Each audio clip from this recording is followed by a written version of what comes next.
আজকের ভিডিওতে আমি তোমাদের সাথে শেয়ার করব একটি খুব সুন্দর এবং বর্তমানে বেশ জনপ্রিয় স্কোয়ার ব্যাকনেক ব্লাউজ ডিজাইন।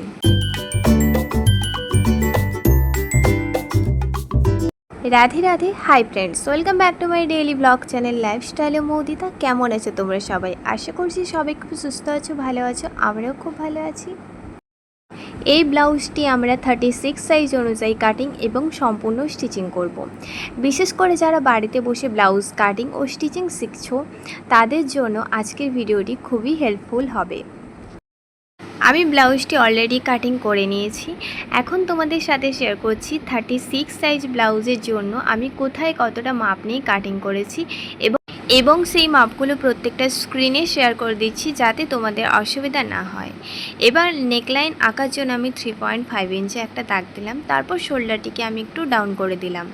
এবার নেকলাইনের হাইটটা নিয়ে নিচ্ছি। এখানে ফার্স্টে দেখো লেন্থে একটা ফাইনাল লেন্থে দাগ দিচ্ছি, তার ওপর থেকে 3 ইঞ্চি একটা দাগ দিলাম।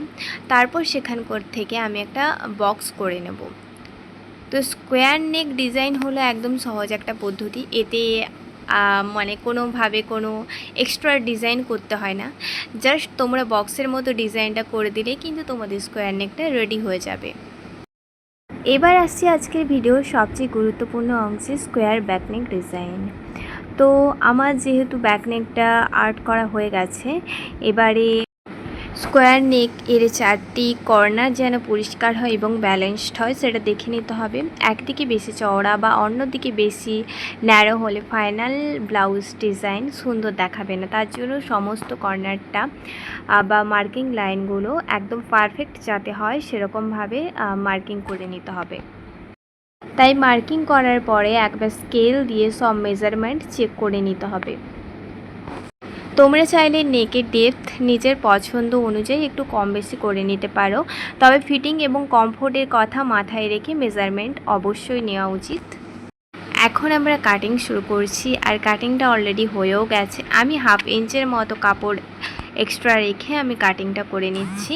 এরপর আমি স্টিচিং করব। স্টিচিং করার জন্য এটা যেহেতু শুধুমাত্র আমি মেন ফেব্রিক দিয়েই কাজ চালাচ্ছি, এখানে কোনো লাইলিন ইউজ করছি না, সেহেতু আমাকে পট্টি লাগাতে হবে। পট্টি লাগানোর জন্য আমি এখানে ব্লাউজের ফেব্রিকটাই নিয়েছি। তো সুন্দরভাবে কর্নারটা আগে ঠিক করে নিতে হবে। এবার কর্নারের দিকটা কিভাবে সেলাই করবে ভালো করে একটু নোটিস করো। কর্নারের দিকটা ঠিকঠাক সেলাই না করলে কিন্তু স্কোয়ার নেকের ডিজাইনটা খুব একটা ভালো আসবে না, সেজন্য কর্নার নেকটা অবশ্যই সুন্দর করে সেলাই করতে হবে। স্টিচিং করার সময় কর্নারের কাছে একটু ধীরে ধীরে কাজ করতে হবে, কারণ স্কোয়ার নেকের সৌন্দর্য অনেকটাই নির্ভর করে এই কর্নার ফিনিশিংয়ের ওপর। এবার আমি লটকানের দড়িটা কিভাবে রাখছি তোমরা ভালো করে একটু নোটিস করো।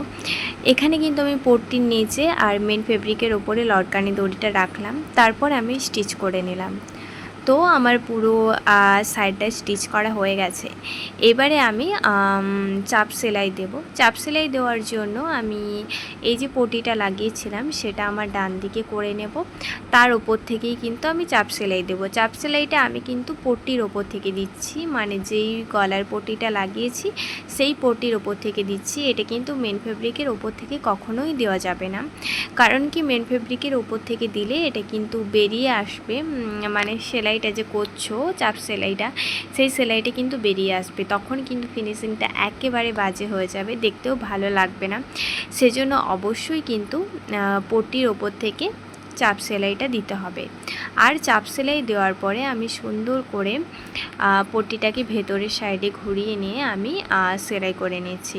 এবার এখানে কোমর পট্টি বসানোর পালা। কোমর পট্টি বসানোর জন্য আমি 1 ইঞ্চ থেকে একটু বেশি, প্রায় 1 ইঞ্চ 2-3 এরকম একটা মাপের কাপড় কেটে নিয়েছি, যেটা আমি পট্টি হিসেবে ইউজ করছি। এটা ব্লাউজের ফেব্রিক দিয়েই করছি, আর ফেব্রিকটা হলো একদম কটনের, তোমরা তো দেখতেই পেয়েছো। যাই হোক, ফেব্রিকটা আমি এখানে বসিয়ে দিয়ে তার উপর থেকে আবারও দেখো চাপ সেলাই দিয়ে নিচ্ছি। চাপ সেলাই দেওয়ার পর এটা ভেতরের দিকে ঘুরিয়ে নেব। তো ভেতরের দিকে ঘুরিয়ে ডাবল ফোল্ড করে এর উপর থেকে আরও একটা সেলাই করে নেব। তো সেলাই করে নিলেই সুন্দরভাবে আমার কোমরপট্টি বসানোর কাজ কমপ্লিট। এবার কোমরপট্টি বসানোর কাজে আরও একটা কথায় আসি, অনেকেই চওড়া করে কোমরপট্টি বসাতে চায় বা অনেকেই সরু করে। এবার তোমাদের যদি অর্ডার থাকে বা নিজেদের পছন্দ মতো করো, তাহলে সেরকম একটা মাপ করে তোমরা কিন্তু চওড়া একটু কোমরপট্টি বা সরু কোমরপট্টি বসিয়ে নিতে পারো। এটা আমার চওড়া কোমরপট্টি ছিল, সেজন্য আমি এরকম কাপড়টা নিয়েছি। সরু হলে আর একটু কম নিতাম। তো যাই হোক, এই হচ্ছে আমার স্কোয়ার নেক ব্লাউজের ফাইনাল ডিজাইন।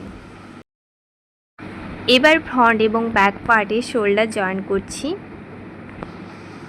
দুটি শোল্ডার লাইন যাতে পারফেক্টলি ম্যাচ করে সেরকম আগে থেকে তোমাদেরকে পিন দিয়ে সেট করে নিতে হবে, তারপরে কিন্তু স্টিচিং করতে হবে। এখানে দেখো আমি ম্যাচ করে তার উপরে কিন্তু পিন দিয়ে সেট করে নিচ্ছি, তারপরে কিন্তু আমি এখানে ডবল সেলাই দিয়ে স্টিচিংটা কমপ্লিট করব।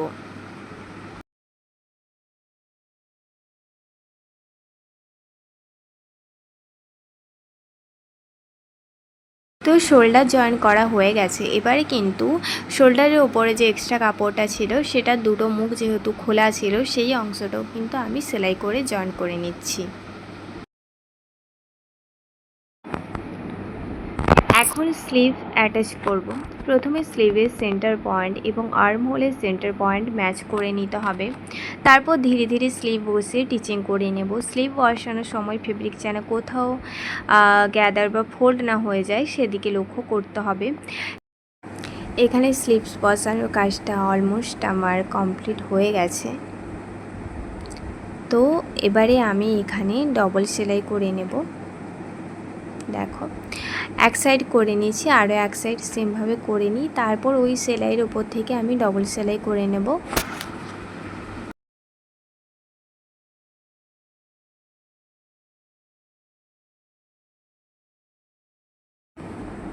এই যে আমার অলমোস্ট স্লিভ বসানোর কাজ একেবারে কমপ্লিট। এবারে আমি এখানে ডবল সেলাই করে নিচ্ছি, তোমরা দেখে নাও।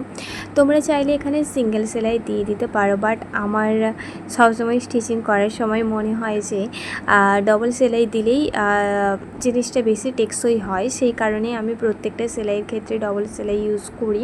তোমরা চাইলে সিঙ্গেল সেলাই দিতেই পারো। তো এখানে স্লিভস বসানোর কাজ অলরেডি আমার ডান। স্টিচিং শেষ হলে স্লিভস এর সিম অ্যালাউন্স প্রেস করে নেব, এতে স্লিভস এর শেপ আরও সুন্দর হবে। এখন আমাদের ব্লাউজের প্রায় পুরো অংশ স্টিচিং শেষ হয়ে গেছে। এই পর্যায়ে ব্লাউজের শোল্ডার, আর্মহোল, সাইড ফিটিং এবং নেক সব কিছু একেবারে চেক করে নেব। কোনো জায়গায় লুজ বা টাইট মনে হলে ফিনিশিং দেওয়ার আগে অ্যাডজাস্টমেন্ট করে নিতে হবে। এই ব্লাউজটা যেহেতু 36 সাইজের ওপর আমি বানিয়েছি, সেটা তো ফার্স্ট থেকে তোমাদেরকে বলেই দিয়েছি। এরপর আমি সাইড সেলাই করার আগে মেজারমেন্টটা তোমাদের সাথে একটু শেয়ার করে দিচ্ছি। এবারে এই বরাবরই কিন্তু আমি ব্লাউজের ফিটিংটা দিয়ে দেব। তো এরকমভাবে দিলেই পারফেক্ট ফিটিং চলে আসবে আমার ব্লাউজে এই সেলাইটা দিলে।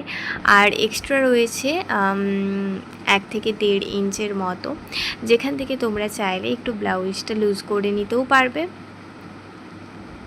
তো আগে ভালো করে আর্ম হোলের দিকটা প্রেস করে নেব, তারপরে কিন্তু আমি সোজা করে একটা লাইন মার্কিং করব, যেই লাইন দিয়ে কিন্তু আমি সেলাইটা করব আর কি। তো এক্সট্রা কাপড়টা আমি ওখানে মার্কিং করে দিলাম, ওই কাপড়টা আমি কেটে বাদ দিয়ে দেব সে কারণে।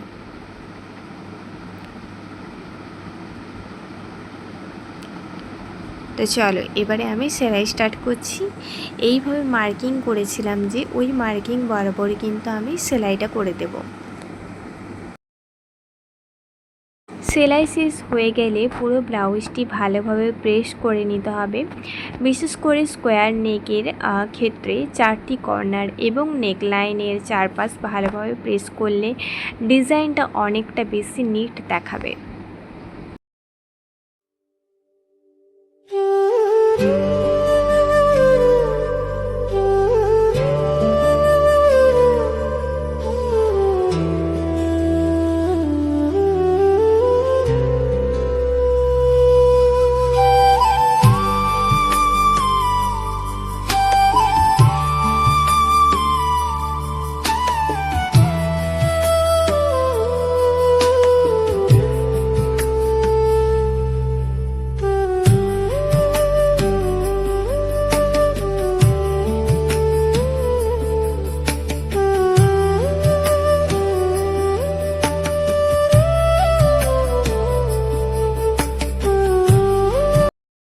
আর এভাবেই তৈরি হয়ে গেল আমাদের 36 size square back neck blouse design.